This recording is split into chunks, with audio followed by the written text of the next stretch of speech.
All right, for those who are watching the recording, I'd love for you to take a couple of minutes and read this quote from Praisesong for the Kitchen Ghost by Crystal Wilkinson. I'm so glad to be talking to you, Crystal, tonight. I'll just wait a minute or so, and you can obviously pause the video if you need more time to read. And then I will start with questions for our reading and writing life conversation, and then we'll move into questions about the book, Praisesong for the Kitchen Ghosts, which is a wonderful book. I don't know if you can see it with my virtual background. That doesn't work. I'll show a picture later. Or Crystal, do you have a copy you can show up? I do have a copy. Okay, there it is. It's a beautiful book, and I have copies that you can buy from me online, or you can buy them from your local independent bookstore or bookshop.org or wherever you buy books. But let's wait just a minute or so, and I invite you to take some deep breaths and let go of whatever you were doing before you started watching this or joined us here. And so we can transition from what we were doing to give our attention to what we're doing now. And I'll take a few deep breaths myself.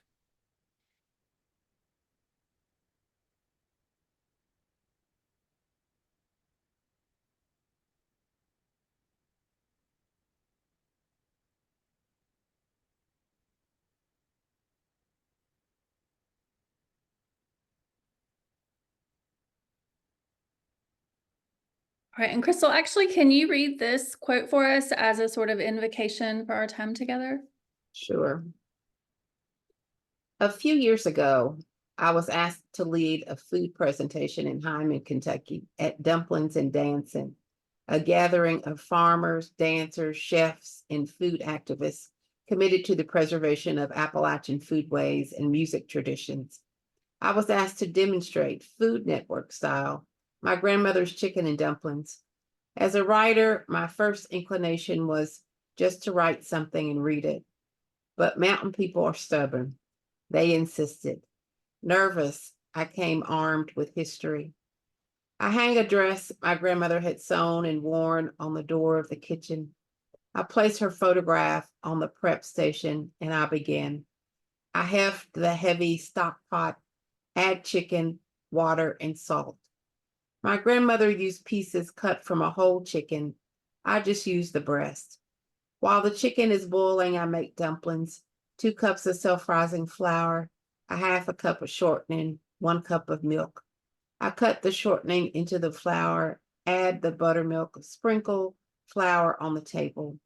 Roll out the dough, then cut the dough in 1.5-inch squares with a knife. The steam in the pot rushes across my face. Once the chicken is done, I reduce the broth. I let the chicken cool, shred it, and add the dough squares to the boiling broth. Reduce the heat and let it thicken. Add the chicken. The pieces of tender meat float in the bowl with swirls of yellow fat and fluffy dumplings. I serve the dish with a pone of cornbread. I smile at my grandmother's photograph, see her as a kitchen ghost, thank her for being there. Thank you. I feel like I need to say amen, because it feels like a prayer to me. So I want to start with the reading and writing life conversation, although I'm tempted to talk about the book since you just read a quote from the book. One question I love to ask writers is, well, and all people, honestly, is how do reading and writing help you belong to yourself, others, and the world? Mm-hmm. I mean, I think one of the things that literature does, and I'm speaking of reading in this instance, is that often while you're learning something about someone else, whether it's fiction, nonfiction, or poetry, often there's something that you're learning, something that's pushing you forward, and sometimes new information. And by reading that, you also turn everything inwards. to where there's some lesson that you're learning about yourself. No, regardless of what the book is about or what the topic is about. I think that's the sort of magic of reading. And I think that likewise, it's also the magic of writing. I think that writing is a combination of using your memory, your creativity, and your curiosity. And it's those three things together that make writers write. We're remembering something, we're creating something, and what drives it is that curiosity. Like, what if, or I wonder if I write about this, what's on the other side of this. What are you curious about right now? Well, my new project, which is an old project, something I've been curious about for a long time, is sort of an exploration or a meditation around my mother's mental illness and what that meant to me as a child of someone who had been diagnosed with paranoid schizophrenia. The silences we have around mental health. So what, I know you write in multiple genres. Is that next project going to be creative nonfiction or? It is. Okay. Well, I'm glad you're going to be writing more about mental illness and mental health issues. I live with bipolar disorder, and my daughter does too. She's 21, and it's something we talk about a lot. And I remember when I was first diagnosed, I was like, I can pretend like this isn't happening and that I wasn't in an inpatient facility for 8 days, or I can be open and honest about it. And for me, it's a privilege to be able to talk about it. I know not everyone is able to, but Right. I appreciate the writers who write about it and help open up doors for conversations. So I look forward to reading more from you on that. Thank you. So especially as you've been waiting for the book to come out and promoting the book and doing your book tour, what art, and when I say art, I mean all forms and genres of high art, low art, all the in-between art, trash TV, great TV, literature, whatever. What art has been helping you feel nourished lately? Well, it's a weird kind of thing for me. Like, well, Prince always, I always go back and listen to Prince because his sort of wild creativity, having grown up in the church, to see someone like him that was so bold, and then to find out that he, dressed a particular way and acted a particular way, but he also played every instrument known to man and was an aficionado at all of them. Like, he knew all those instruments. So he's always an inspiration. There's a British rapper. It's funny that I still attracted to rap at this age, but her name is Lil Sims. And I like her music, one, because it's fun, but she also sings a lot of anthems for women and the empowerment of women. So that's two. And there is a visual artist, Nina, I think it's Buxenbaum. She's a painter, and she does these really interesting perspectives on women too, on the self and the sort of the shadow self. So she has all of these paintings that are like two women, almost like the statue Venus, like, that are sort of looking in opposite directions, but they're supposed to be like two sides of the same person sometimes. And so sometimes it'll be a woman and part of her is white and part of her is black. She's also biracial, or part of her has a serene look on her face and the other part has a a troubled look on her face. So I'm interested in the way that she's thinking when she makes those pieces. Okay, I'm gonna have to check out her work. She sounds like someone right up my alley. So thank you for Yeah. sharing that. Hmm. How did you come across her art? Do you remember? I think I saw it online. I may have seen she's a professor at CUNY, I think, or somewhere in New York, and I saw a show, or maybe at York College, but I saw a show of hers that had some of that work. I mean, she may have moved on to something else because I think that's been a show of hers from a few years ago, but you can find it online. Okay, great. Thank you. Oh, and back to the Prince thing. I found out literally earlier today that he played every instrument.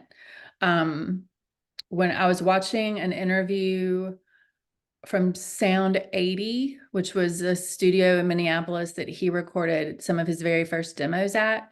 Hmm. And it's a very long story of why I'm researching this, but it took me to Prince and I was like, I'll follow this rabbit trail. And I found an interview with a well-known like producer and technical person who talked about how he brought his first demo tape and it was like a cassette tape of him like humming all the different instruments, like the piano and the bass and all the different parts. And then they went in to record it. And all these executives came in to watch him actually record each part to make sure he could really do it, and how they were all blown away by his talent. It was pretty interesting to learn. Yeah, yeah, it's just amazing. Like when I toured Paisley Park, they also showed how the way that he produced his own music was unlike anybody else. Like it was just this old fashioned reel to reel. And he actually, like he even sung his own backup. Yeah, Like he yeah. would lay down the backup track and then sing some more of the song straight through. And even like some of you know, the interruptions, the squeals and the whatever that people think are women on those early albums are actually him. And he's Uh, also the baritones, that's amazing. in addition to all of the instruments, the Right. drums, the guitars, the Yeah, and I don't know a ton about music. I mean, I'll be honest about producing and all of that, but to think about the talent to execute that back then without all the technology we have today yeah, is just kind of mind-boggling to me. yeah, it's Um, amazing. I love it. Um, so what are some of your comfort reads that you return to again and again? Um, well, I'm teaching a class in the short story cycle this semester, and a lot of those books are books that informed my early writing, and I come back to them. So some of the classics like Winesburg, Ohio, or Women of Brewster Place, or almost anything by Louise Erdrich, The Bee Queens, and all those books. Um, so I do come back to them, but sort of my love reads are Toni Morrison's Sula, which I try to read about once a year. Um, I also love all of Gail Jones's work, so I try to read White Rat and Corregidora at least once a year, and I come back to those. And then probably hundreds of poets. You know, I really like Michael Ondaatje's writing and his poetry, and so I come back to both his fiction and his poetry. Um, Naomi Shihab Nye is another writer whom I love, and I read her work. And then that doesn't even get into the Appalachian writers that I that I adore. Yes, yeah, I imagine your lists are long. Um, Tell me, I know I messaged this to you after I read your book, and I think I mentioned that poets are my favorite prose writers.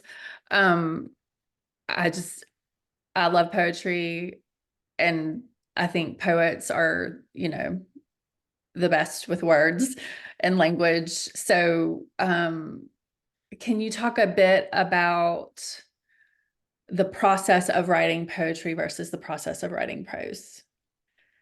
Well, they used to be separate for me, but they no longer are. one of the things I learned about my own writing style was to sort of lean that I write best when I lean into hybridity. And Mm. so, whereas before I felt like I didn't have permission or I couldn't do it, like I had to like keep the poet self over here tucked away, the fiction self was in another compartment, and the nonfiction self was somewhere else. Like um, I think writing The Birds of Opulence, especially with that, even though it is pure fiction, but it had more of a thicker thread of mental illness when I was thinking about my mother than, even though it's layered over with fiction, that sort of rudder of truth, or almost a higher truth that you can get out in fiction, is very present there, that felt like nonfiction to me. And then I used language to sort of get at that, and in a way that would make it palpable to readers or digestible to readers, because I didn't think they could read 300 pages of just straight mental illness. So I think that the beauty, to use beauty in the language, which is the poetic side, the lyrical side, um, to make those hard things, to soften those hard things, I think, for readers. Okay, that makes a lot of sense. One question I actually asked Cole Arthur Riley that I want to ask you, or a similar question, is um, what is, and this wasn't in the list I sent you, sorry about that. What is your, or do you have any thoughts on the role of magical realism and your actual experience of spirituality and the realness of spirituality? Does that make Hmm. sense? Like, what are Yeah, your thoughts on that? yeah. I mean, I don't really use the word, even as a teacher of literature, I don't really use, I think that magical realism is sort of an invention, um, and sort of a Western invention in some ways, because I think in most cultures around the world, um, magic is real. Exactly. Yeah. Yeah. So I refer to it as otherworldliness. So you know, I think that the two are connected. Like even in Praisesong for the Kitchen Ghost, um, I use the word fiction because I don't really have another language for it when my fourth great grandmother steps forward. Um, but I think she really does step forward. Like she really has sort of have presented herself to me, um, and sort of, asked me and encouraged me to tell her story. So it's always there. Yeah. That other realm, the realm of spirit, is always there. Okay. And you said the term you use is Hmm. otherworldliness. Hmm.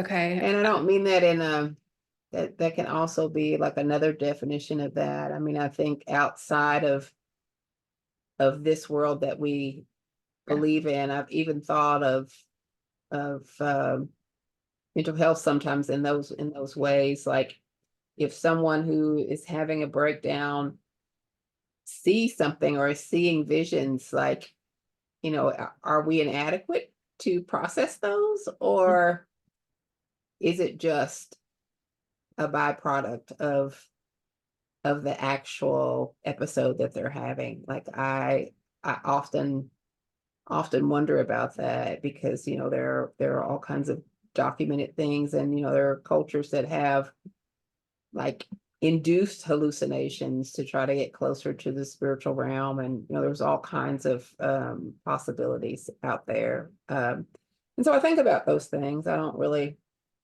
I'm not taking any hallucinogenic drugs or anything like that, but I do think about um things that we don't know enough about. Right, right. Like we're quick to put boundaries around something and call it real or not real. And yeah, I love that. And I think I might adopt your term because, I use the term from like a literary standpoint. Like that's what they say when they're writing about Toni Morrison or whatever, but or others who use magic and that may or may not be real. And one thing that has been more and more evident to me is how Toni Morrison's fiction has helped me inhabit my role as a spiritual director. Um, I say that I started writing thanks to like Anne Lamott and some people who are writing around about faith from a honest and authentic way. But when I read Toni Morrison's fiction, I feel more whole as a person. Like it's more real to me than like what I experience going to church sometimes, Yeah. So I might have to adopt your term there when I talk about it moving forward. Um, I haven't gotten to this question with people in the past, so I'm going to ask you, and then we'll move into the more conversation about your book. What types of external and internal resistance have you experienced while working on larger creative projects, and how did you respond? I mean, externally, I think everything's in the way. I think a lot of artists experience this, that there is always distraction, like television, the person starting their lawnmower next door at 6 a.m., the phone ringing. I'm a professor, papers that need to be graded, children calling. There's just a whole lot of things that sort of get in the way of writing. Internally, I think it's the same. Like there's a lot of distractions. There's a lot of ideas. I think sometimes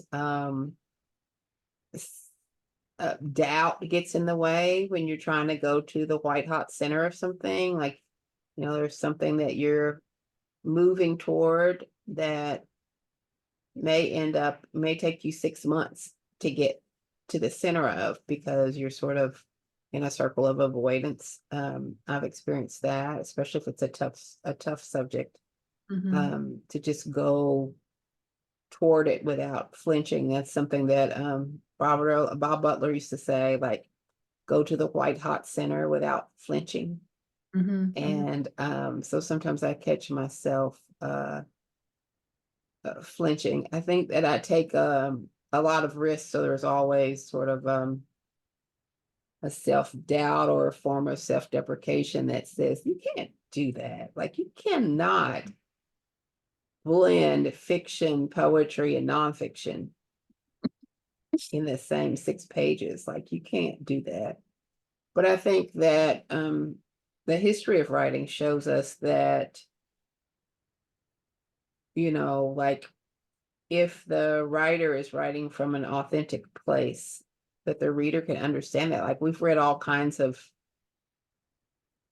like things we couldn't imagine, or things that we don't believe, or things that are written in strange ways. Imagine a book from a dog's perspective, or all of these things that we have in literature. And so I think that sometimes it just takes a while to get on sure footing with some of the risks that I'm taking. Are there any practices you have that help you get to that place quicker? I think the key word that you said is practice. Like, what I'm always trying to do is go back to childhood. Like I think that sometimes, I don't think you can ever know too much, but I don't think that you can try to bring everything and that filter that comes with it to the page, because then you're sort of staggering. And but the idea is to go to that place, the same place that made you a writer, right? So the same place that, when I was 5 or 6 years old and I sort of boldly drew a squiggle and with some ears on it and proudly, held that up to my grandmother and she said, "Oh, honey, what's that?" And I would say, "It's a cat," with all the vigor and all of the belief that it was a cat. And then something happens, I think, happens around third grade where you start to look around and you go, "Oh, cats are supposed to be drawn this way." And I left the whiskers off and, my tail doesn't look right. My cat looks like a lizard or whatever. You have all of those sort of judgments. And I think the same thing happens um, as an adult. So that's my goal, to find the play, like be able to put my finger on the pulse of the impulse, like why did I want to write about this in the first place? Like, and sometimes it goes back to that curiosity, like, Mhm. this is why I'm doing this, because I want to work through something for myself, and work through something for myself means that I'm going to work through it for someone else. Like, they're going to, as a reader, you're going to be able to read this and understand something about yourself or your own family or your own mental health or your own family's mental health or your own kitchen ghosts, Mhm. um, that you're gonna get to the other side and get that. So that's how I work through it. Mhm. Thank you for sharing that. I appreciate that. It's very helpful. So I plan on re-listening to that tomorrow morning before I start writing. So I would love to transition into the conversation about the book now. Hmm. My first question is, how have your ancestors and kitchen ghosts help you have a better sense of belonging? Again, kind of parallel to the first question, belonging to yourself, others, and the world. Mm. I mean, I think that above all, I was raised by people who were good people. Like, I was raised by people who were good. Of course, there's some ancestors who probably did horrible things, and they're there too. But I think I draw on the strength of my ancestors all the time, and sometimes they feel much closer um, than at other times. And so, I talk a lot about the kitchen ghost, and being in the kitchen and being able to um, sort of conjure my grandmother or look for my grandmother when I'm doing things in the kitchen. But when there are times when I'm silent and out watching the sunset or watching the way the leaves blow in the trees or something like that, I'm reminded of my grandfather and Mhm. his connection to the land and this deep sort of meditation that he had with the earth as a farmer. And, being able to look up and say, it's going to rain in about 2 hours. We need to head to the house because it's going to rain in about 2 hours. Um, and so I look to them and look for them in those kind of moments. Mhm. As you're talking, I think this is the first time I've had this thought. One thing I love about music is how it helps us connect the past, present, and future. Ourselves when we listen to Prince, 15 Hmm. years ago, listening to him now, and who we are when we listen to him in the future, and how, in a mysterious way, all of those things are layered and connected, the past, present, and future. And I think the same is true with food. And I think your book has helped me realize that especially the recipes handed down and the recipes that your family has made in the past and that you're making now and that family after you will make in the future.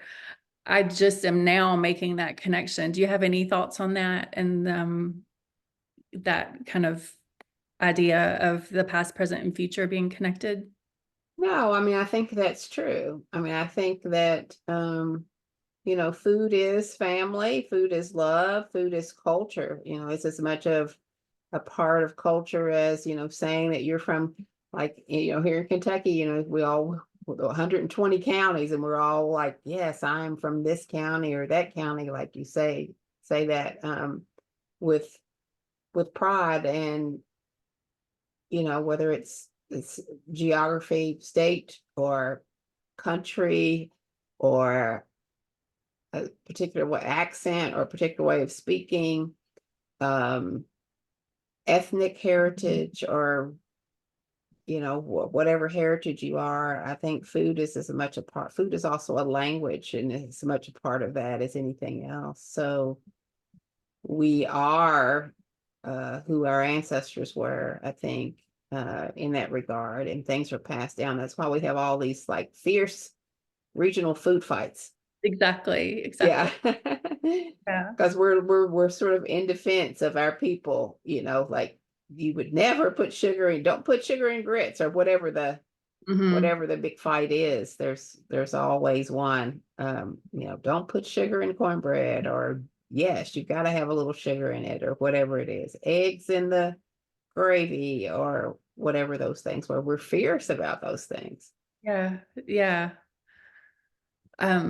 Well, thank you for helping me think more about that. And I'm going to be thinking about food and music and past, present, and future more probably. So, I'd love for you to do a few, well, actually, let me ask this other question first, and then I'm going to invite you to do a few readings. Okay. I'm interested in your interactions with your ancestors and kitchen ghosts since you finished writing the book. Have you had any big moments that you wish you'd been able to include in the book? Um,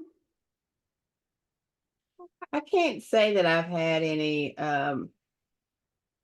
big moments. I think that it's sort of a continuation, and it hasn't been with the past so much with the kitchen ghost as it has been. Like, one of the things I talk about in the book is how my daughters are making this, my children, and particularly my daughters, are making these decisions about whether they want to do this carrying on of tradition or not. And so this year, one of the twins actually hosted the harvest meal. Like, she hosted Thanksgiving and invited us all over. And that was the first time she had tried to do it herself. And she did a great job. And so that kind of gave me hope and that's before she picked up Praisesong, before she Oh, had a copy. really? Yeah. Okay. Before she had a copy. So I was very proud of her for feeling like it was time for her to take that on. That's great. I'd love for you to read a couple of paragraphs from the book that represent, at least in part, the mind, body, and soul space you're inhabiting right now. And I know there are probably several you could choose, so we're not going to hold you to it, but one that works. Yeah, I had said earlier this was a difficult task, because I went through and I was like, no, not that one, not this one. Um, so I'll just read a little bit of this. Um, I don't remember exactly when I started cooking, but there is a photograph of me as a girl, standing at the stove with a splotch of grease on the front of my dress, holding a spatula, my hip cocked, a grown-up look on my face. I've always felt a power larger than myself while cooking. I learned how to cook by saying nothing, watching how each ingredient was managed. But so much of the art of cooking lies in the body. I gained knowledge about the spirit of the cooks who came before me, the rhythm in the way they sloshed the greens in the sink, removed a pot seconds before it burned, drew a knife close enough to the finger to hold the vegetable taut but never cut themselves. A kind of electric excitement passed through me when I watched Granny cook. Even now, I don't know what to call it, but there was a grace and poise in her kitchen dance. I still remember how my heart raced the first time I peeled potatoes with Granny's favorite paring knife without wasting the flesh. There were no instructions, but she warned me often of the dangers of waste. She'd tell me that I'd left enough food behind to feed another mouth. She never wasted anything. I watched her scrape a bowl of cake batter so clean that it looked as if she'd already doused it in the dishpan. She often told me that she came through the Great Depression. Something like that'll change a body, she said. Even with generations between us, I learned to mimic my grandmother's movements so well that I imagined that I had actually become her. I, too, even being of the generation of plenty, was aware of both the perils of waste and the dread of never asking enough, and the dread of never having enough. Mm-hmm. Is there a particular situation that makes you think of that, or does that just sort of represent your posture in the kitchen still more often than not? I mean, I think it does. One of the things that it does for me is makes me think about how far I've come, like there were periods of time in my children's lifetime where I was poor. I'm still poor, but I was thinking about my grandmother. Like I grew up not knowing that we may not have had enough. Mm-hmm. I think I probably had more than my aunts and uncles generation, certainly. But I didn't really know what poor was. Like I could see other children who were really, really poor, but made me reflect on moments of scarcity and um and to be grateful, like to always be grateful and to always think about others who don't have enough. Mm-hmm. Mm-hmm. That's lovely. Thank you for sharing that. I'm asking kind of personal questions, so I appreciate your willingness to respond.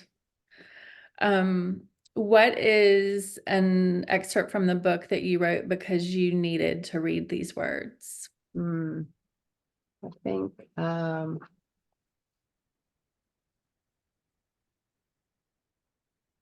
let's see, I marked all of these.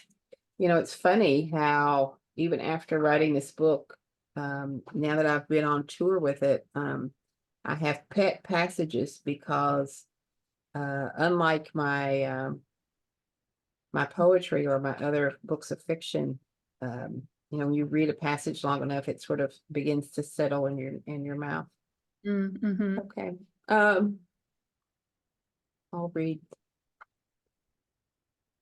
this, which goes along with the previous passage a little bit, even though it's from another place. This is from, well, like my grandmother, I often sat in the corner while my children ate. And then after they had finished eating, I'd scrape the bottom of the pot for myself. I always thought my grandmother did this because she was tired, because often when you cook a meal, you care more about what those who will partake in it think than eating the meal yourself.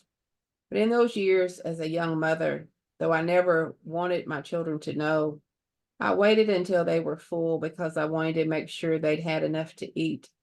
Those were the days in which I got paid every 2 weeks, but had to use half of each paycheck to pay the rent and the other half to buy food and gas and to pay for daycare. Those were the years of no child support. Those were the lean times. It was years after my grandmother's death when I wondered if she hadn't eaten right away because it was habit or because there had been lean years for her too, when she'd wanted to make sure her children were fed. All I can do now is wonder, since I never ask. There's no one alive who knows for sure. Lately, I've returned to one-pot meals. It suits our empty nest fine. My husband could live off this way of cooking for the remainder of his life and be satisfied. When I ask, what do you want to eat? He says beans, soup, or chicken and dumplings every time. Ah, I say, the soul food of the mountains. He doesn't understand this definition, looks at me strange. I don't bother to explain, but where I'm from, soup is like the blues, ever evolving. It's steeped in the spirit of providing for community and family, soaked in field hollers and hard work, a delicious byproduct of pain and poverty. Making soup or one-pot meal is often a lesson in the ancient art of making a way out of no way, or at least it used to be. I think that's one of my favorite parts of the book that you just, Oh. I'm so glad you read it. Um, I feel like I could talk about that forever, but thank you so much for reading that. I love how you write about you and your husband in this new season of life, or this season of life compared to when the kids were in the house and that sort of thing. And I can just, I love that he says the same three things every time. What have your children said about this? Have they responded to this? Did they know that that's why you ate last? I don't think, if I'm honest, I don't think the kids have, I think they're very proud of me, but I don't think they have read the whole book yet. Like they're working their ways through it. And every so often, one of them will call and say something like, "Oh gosh, I didn't know you had this in there or had that in there." We've discussed it. Like I think they know now. They didn't know when they were little, but they know now some of the hardships that we had. Yeah, yeah. It is so interesting what our kids are protected from, Hmm. and from knowing the whole story. Hmm. It is interesting to think about that. Um, all right. The last reading I wanted you to share is a couple of paragraphs that you wish people who love you would read and reread regularly. And I mean, I don't need to have that qualification on it. Anyone that you wish would read and reread regularly, whether they love you or not. Okay. I'll read two small ones. Okay. Grief is, of course, deeply connected to love. I'm not melancholy all the time, and even when sadness strikes, it is part of a meandering process, especially while I'm cooking. Heartache strikes, and I invite it in to take over me whole.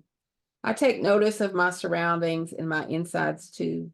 Most always, it's the kitchen that opens me up in this way and spills me out into the past, dragging me to the bottom of a deep well of grief, then depositing me back onto the surface. It is the Black way and the Appalachian way to be surrounded by family and friends and to collectively heal. Since my grandmother's death, we've lost so many others, including my grandmother's sisters, several of her grandchildren and children, including my mother. I certainly rely on communion, but when grief strikes while I'm cooking, it's first a woeful meditation, then a spiritual one I need to experience alone before I invite others. I stand in my kitchen, visit with Granny a spell before I smile and say, "Supper's ready, let's eat." And then I'll share one other little piece. Perhaps it's my generation, but I've never seen cooking as an oppressive act, though it was for some of my foremothers. I've often remembered the melancholy look on my grandmother's face after she cooked a large meal. Even in the sea of all her kin, she often looked sad. We never spoke about it, but I chalked it up to longing for her own mother, her daughters who had passed away. She had worked in the white people's homes as a domestic worker, cooked and cleaned her entire life. Perhaps I misunderstood her. In Bell Hook's Yearning Race, Gender, and Cultural Politics, she says, "In our young minds, houses belong to women, were their special domain, not as property, but as places where all that truly matters in life took place. the warmth and comfort of shelter, the feeding of our bodies, the nurturing of our souls. There we learn dignity, integrity of being. There we learn to have faith. The folks who made this life possible, who were our primary guides and teachers, were Black women. End of quote. That's how I grew up. The power my grandmother wielded over the white women she worked for as she managed their kitchens using her generational culinary expertise was impressive. In our homes, the kitchen was a place of power for the Black women I knew, not one of oppression. The kitchen was where the secrets were revealed, plans were made, advice was given, all while preparing mouth-watering meals. The kitchen was the center of our universe, the headquarters of our very existence. Thank you. Thank you. It makes me want to reread the whole book again. What were your hopes for this book, and how have those hopes been fulfilled or unfulfilled? Well, I had two hopes. One was just the book itself, that those who read the book, that the book would go from the nightstand to the kitchen, from the kitchen to the nightstand, that it was both cookable and readable. And people have told me that that's what they do. There may be one person in the house that cooks and another one who's an avid reader, and they both are able to share in it. And that's the kind of sort of hybridity that I hoped would happen with it being a culinary memoir. And the other hope that I had was that my personal experience with my own kitchen ghosts and that sort of culinary legacy that I portray, that's very personal and particular to my own ancestors, would in turn help people think about their own people. They would ask the question, well, who is my kitchen ghost, and begin to explore that. And that is happening. I think what's been surprising is how, like, I knew people from Appalachia would get that, and I knew that people in perhaps the Deep South would get that, but it's been amazing that people really all over the world. I've been contacted by people in Italy, people from all over, who are starting to think about who their kitchen ghost was and how they should honor them in a particular way. So it's been quite wonderful. And quite moving. When I was on NPR with 1A with Jen White, she was talking to me, and in between our segments, our interview segments, she was playing the phone calls from listeners and asking them, who their kitchen ghosts were. And she was just playing take after take of people saying, well, my kitchen ghost is this person or that person, and telling just a little bit of their story. And I was just almost sobbing by the time we got through, because it was so varied, from people all over and all ethnic backgrounds, all geographical locations, all ages. So it was quite wonderful and moving.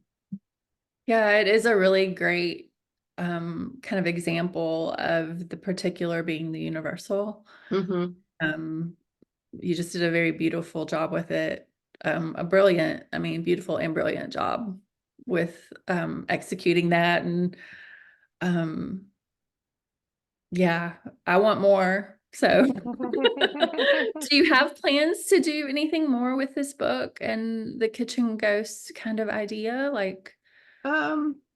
I have been thinking about it and what form that would take. So there are some things that I can't really talk about yet that are in the works, that would be sort of a continuation of it, or another layer of exploration of the idea. Okay, good. Yeah, even though at first I was like, okay, food book, I'm done. One, that's all I got in me. I'm not doing any more food books, but I think it's, it's a subject worth revisiting in another way. Okay, great. Is there anything else you'd like to say about the book or your experiences since the book that I haven't asked? I mean, I'm just grateful for the generosity of people, and with everything that's going on in the world, it's been really nice to be sort of in the company of strangers, but yet to feel a kinship. I think food in some ways is a great unifier. Um, that by talking about food and talking about the kind of meals that were prepared for us and who prepared those meals, um, no matter what your background is sort of an equalizer. Um, and that's been quite wonderful, and I'm grateful for that. Wonderful. Thanks so much for sharing that. I have one more question for you. And I'm tempted to stop the recording. I'm going to stop the recording. Okay. Thank you to everyone who is watching this. Please, if you don't have a copy of Crystal Wilkinson's new book, Praisesong for the Kitchen Ghosts, which she's holding up, thank you. You need to read it. All of these beautiful excerpts that she's read are just a taste of what you'll find in this book.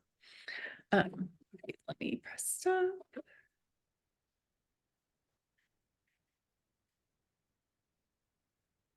I think they always change things here.